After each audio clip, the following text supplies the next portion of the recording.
আজ 18ই আগস্ট 2026 মঙ্গলবার সকাল। গতকাল ওয়াশিংটনে ভোরবেলা একটা ফোন সাক্ষাৎকার চলছিল। মার্কিন প্রেসিডেন্ট ডোনাল্ড ট্রাম্পকে একজন সাংবাদিক প্রশ্ন করলেন, হরমুজ প্রণালী নিয়ে ইরান আর ওমান যে নিজেদের মধ্যে আলাদা করে কথা বলছে সেটা নিয়ে আপনি কি ভাবছেন? উত্তরটা এক লাইনের, ওমান যদি পথে আসে আমরা ওদের বোমা মেরে উড়িয়ে দেব। আসল শব্দটা আরও কড়া ছিল, এই চ্যানেলে সেটা বলা যায় না, কিন্তু মানেটা এতটুকুও নরম নয়। দর্শক বন্ধুরা, ওমান আমেরিকার শত্রু নয়, উপসাগরে আমেরিকার সবচেয়ে পুরনো চুক্তির বন্ধু। বন্ধুত্বটা 1833 সাল থেকে চলছে, মানে 193 বছর। সেই বন্ধুকে গতকাল বোমা মারার হুমকি দেয়া হলো। এখানে আমি একটু থামতে চাই। খবরটা প্রথমে দেখে আমারও মনে হয়েছিল ট্রাম্প আবার একটা কড়া কথা বলে ফেলেছেন, এর বেশি কিছু নয়। কিন্তু কাগজটা খুলে পড়ার পর ছবিটা পুরো বদলে গেল। ওমান যে কাজটা করছে বলে ট্রাম্প রেগে গেছেন, ঠিক সেই কাজটা করতে বলা আছে তার নিজের সই করা কাগজে। আমি কল্পনা করছি না, দফার নম্বরও আছে, একটু পরেই সেটা পড়ে শোনাবো। তার আগে কয়েকটা প্রশ্ন। ওমান ঠিক কী করেছে যে কাগজে ট্রাম্প নিজে সই করেছেন সেখানে ওমানের নাম আছে কেন? ওমান তো আগেই বলে দিয়েছে তারা জাহাজের উপর টাকা বসাতে চায় না। তাহলে হুমকিটা কিসের জন্য? গতকাল থেকে হরমুজ পার হতে কি টাকা লাগবে? আমেরিকা যদি সত্যি জিতে থাকতো তাহলে একটা ছোট্ট আরব দেশকে ভয় দেখাতে হচ্ছে কেন? আর সবচেয়ে বড় প্রশ্ন, ট্রাম্প নিজেই যখন স্বীকার করছেন ইরানের সঙ্গে পর্দার আড়ালে কথা চলছে, তখন প্রকাশ্য আত্মসমর্পণ করতে বলছেন কেন? সবগুলোর উত্তর আজকের ভিডিওতে আপনারা পাবেন। দর্শক বন্ধুরা, আমি অনুপ বিশ্বাস আর আপনারা দেখছেন এটাই রিয়ালিটি। গল্পটা বুঝতে হলে আমাদের এখন 3টে তারিখে যেতে হবে। প্রথম তারিখ 18ই জুন। ওই দিন আমেরিকা আর ইরানের 14 দফার সমঝোতাপত্রের কথা প্রকাশ্যে আসে। ট্রাম্প কাগজটাই সই করেছিলেন ফ্রান্সের ভার্সেয়াতে।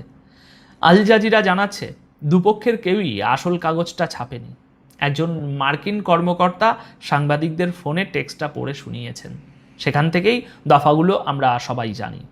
দ্বিতীয় তারিখ 24শে জুন। মার্কিন পররাষ্ট্রমন্ত্রী মার্কো রুবিও আবুধাবিতে দাঁড়িয়ে যা বললেন সেই লাইনটা আমি আপনাদের পড়ে শোনাচ্ছি, কারণ পরে এর দরকার হবে। এটা একটা আন্তর্জাতিক জলপথ। আন্তর্জাতিক জলপথে কোনো দেশ টোল বা ফি বসাতে পারে না, এই কথাটা মাথায় রাখুন।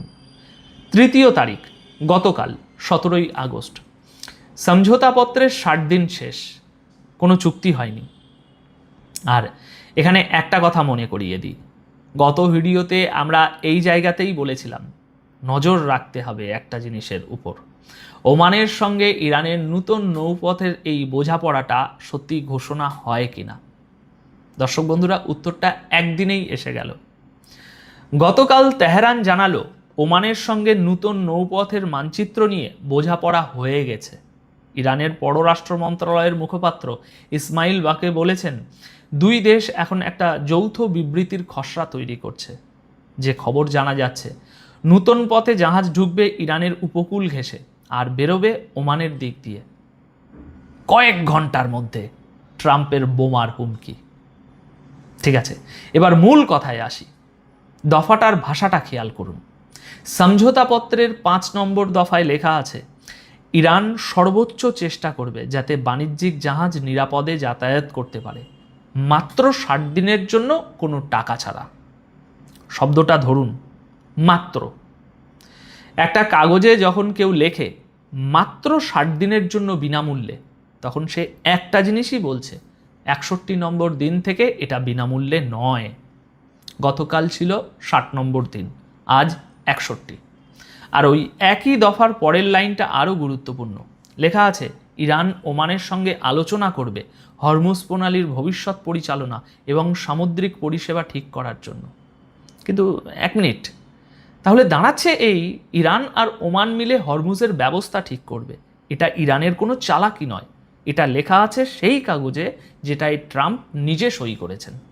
আর গতকাল তিনি ওমানকে বোমা মারার হুমকি দিলেন ঠিক সেই কাজটা করার জন্য। এই জায়গাটা মনে রাখবেন।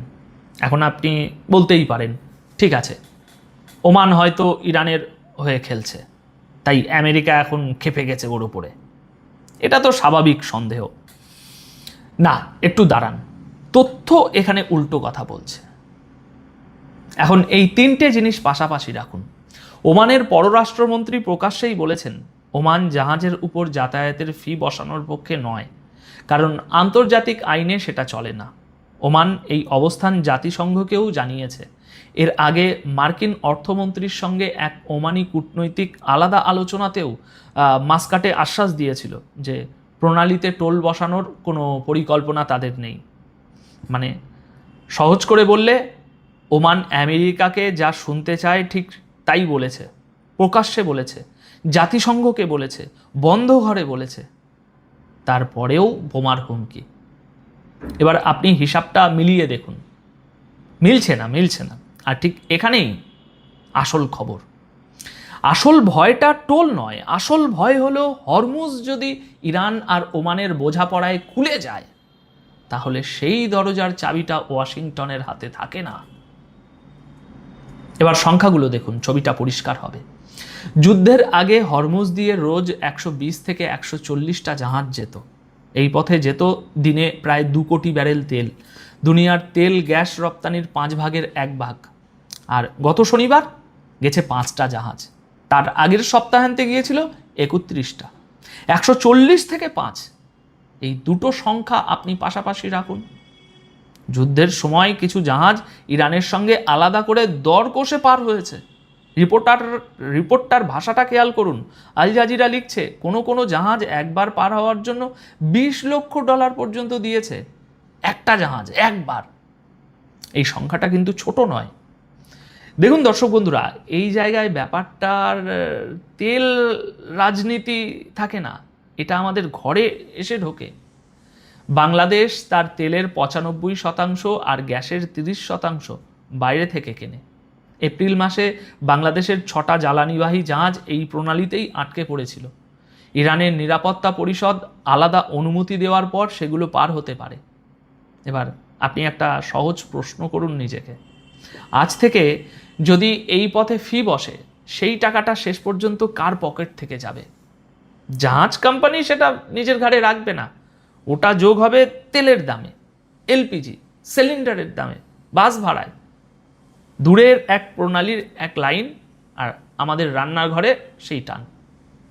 আর এখানে আমার নিজের একটা প্রশ্ন আছে, যেটা কোনো বড় সংবাদ মাধ্যম দেখলাম না। সংবাদ মাধ্যমে সবাই লিখছে ট্রাম্প ওমানকে হুমকি দিয়েছেন, কিন্তু কেউ জিজ্ঞেস করেনি ওমান জবাবে কি বলল। কিছুই বলেনি। গতকাল সারাদিন মাস্কাট থেকে একটা লাইনের বিবৃতিও আসেনি। এই নীরবতাটাই বরং গুরুত্বপূর্ণ। যে দেশ চুপ থাকে সে হয় ভয় পেয়েছে, নয় তার হাতে এমন কিছু আছে যা এখনই দেখানোর তাড়া নেই। আমার কাছে অন্তত দ্বিতীয়টাই বেশি সম্ভব মনে হচ্ছে, কারণ মানচিত্রটা যাদের হাতে তাদের তাড়া থাকার কথা নয়। আর ঠিক এই জায়গায় গতকালকের আর একটা কথা ঢুকে পড়ে। ট্রাম্প ওই একই সাক্ষাৎকারে দুটো কথা বলেছেন। একটা দিক হলো ইরানের সাদা পতাকা তুলে আত্মসমর্পণ করা উচিত, কিন্তু সঙ্গে সঙ্গে তিনি স্বীকারও করেছেন ইরানের বিপ্লব গার্ড বাহিনীর কর্মকর্তাদের সঙ্গে আমেরিকার সরাসরি যোগাযোগ চলছে।